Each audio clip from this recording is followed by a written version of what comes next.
good? Okay, so hello everyone. On behalf of the SenSwiss team, I'm going to present you our technical achievements. So let's start with our method of detection. We decided to use direct fluorescence polarization assay. This method is based on the use of a tracer that consists of a vancomycin-specific peptide linked to a fluorophore. In its unbound state, our tracer has a higher rotation rate compared to its bound state, to vancomycin. Therefore, when excited with a polarized light, the polarization of the emitted light, that is what we measure, has a higher anisotropy compared to when vancomycin is present, due to the difference of the complex size. So why did we choose this method? Well, it allows accurate and fast results due to almost no incubation time. Well, I think that's the case for almost all the methods that we had today. But what is really special with R is that it's very simple. You only need to mix our tracer with the plasma and then measure the anisotropy. So there is no need of antibodies, magnetic beads, washes, or even magnetic external flux. It's very simple to use and also durable. Our peptide has shown extended durability for over 1 month at room temperature.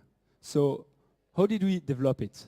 Well, first we worked on the bio, and we synthesized it by optimizing its affinity towards vancomycin, as well as increasing the anisotropy that we could measure. This allowed us to increase the linear measurement range by 10 times. This was done in PBS. Then we translated our assay towards plasma. It was the first time that such thing was done on vancomycin and at low volume. So we observed, as expected, non-specific interaction with protein of plasma, but could overcome that difficulty by heat inactivating the plasma prior to measurement. With those 2 steps, we were able to reach therapeutic and competition measurement ranges, as well as reproducibility across plasmas. As you can see here, even though you may say we don't measure in many different plasmas.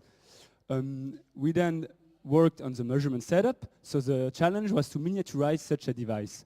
By choosing the best optical elements and by thinking about the whole design, we were able to reach femtowatt signal measurements with extremely low noise and almost no crosstalk. We reached the size of a pocketbook. We also made our own microfluidic chips, or I would call them wells. They are very simple, but it is a good thing. As you know, in engineering, the simplicity is always key. And we also signed a partnership with DBS. It's a Swiss startup that offers blood filtering towards plasma on a chip. And so this allows us to think about the future, measuring vancomycin from whole blood, as well as enabling home care monitoring for the patient. Indeed, they can extract the blood at home and send it to us or to the hospital with mail. So how did we integrate that? Well, we created a fully automated system, which is easily controllable with a touchscreen interface that, as I said, the device control is easy and the results are comfortable to read. So thank you for attention, and you can see our device at the end of the prototyping.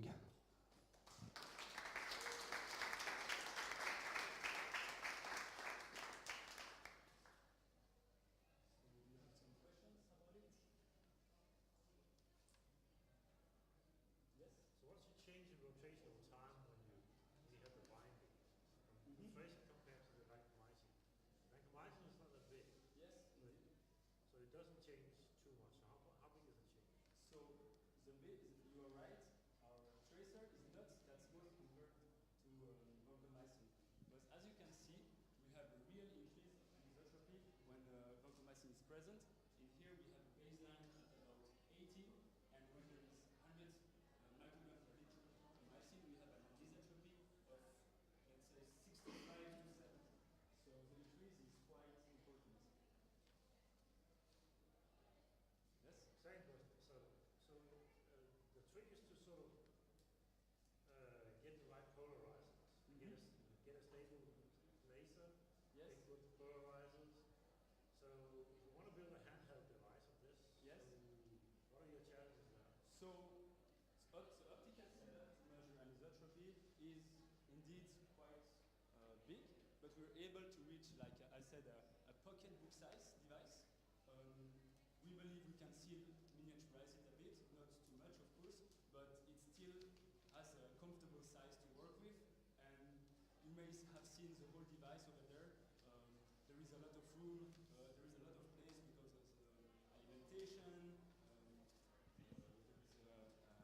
servo to move stuff around, and this can more easily be miniaturized compared to the optical setup. So I would say the limit that we have today is really the sizes of the optical elements, but lenses, filters, dichroic mirror can always be miniaturized. So you won't achieve a very tiny device, but a much smaller size can be achieved. Some other questions? Yeah, sorry, I wasn't holding it. So, all good? Yeah, thank you for your attention.